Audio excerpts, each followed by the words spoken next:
অস্ত্র উঁচিয়ে বাজার নিয়ন্ত্রণের ঘোষণা যুবদল নেতার, চাঁদাবাজির অভিযোগ।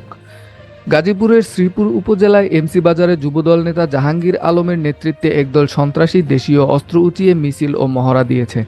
শনিবার 22 ফেব্রুয়ারি বিকেলে প্রায় অর্ধশত সন্ত্রাসী নিয়ে তিনি মাইকিং করে ঘোষণা দেন, আজকের পর থেকে এই বাজারের সব কন্ট্রোল করব আমি। ঘটনার একটি ভিডিও সামাজিক যোগাযোগ মাধ্যমে ছড়িয়ে পড়ার পর ব্যাপক প্রতিক্রিয়া সৃষ্টি হয়। বাজারের ব্যবসায়ীরা জানান, সন্ত্রাসীরা আতঙ্ক সৃষ্টি করে দোকান থেকে চাঁদা আদায় করেছে। অনেকেই বাধ্য হয়ে 100-200 টাকা করে দিয়েছেন। স্থানীয়রা জানান, মহড়ার সময় সন্ত্রাসীদের মুখ লাল গামছা দিয়ে বাঁধা ছিল, হাতে ছিল দেশীয় অস্ত্র। পুলিশের উপস্থিতির আগেই তারা পালিয়ে যায়। এ বিষয়ে যুবদল নেতা জাহাঙ্গীর আলমের সঙ্গে যোগাযোগের চেষ্টা করা হলে তার ফোন বন্ধ পাওয়া যায়। তবে গাজীপুর জেলা যুবদল জানিয়েছে, ভিডিও প্রকাশের আধা ঘন্টার মধ্যেই জাহাঙ্গীরকে দল থেকে বহিষ্কার করা হয়েছে।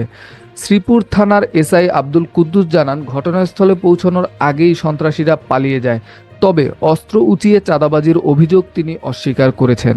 নতুন আপডেট পেতে আমাদের চ্যানেল সাবস্ক্রাইব করুন, ভিডিওটি শেয়ার করুন এবং কমেন্টে আপনার মতামত জানাতে ভুলবেন না। ধন্যবাদ।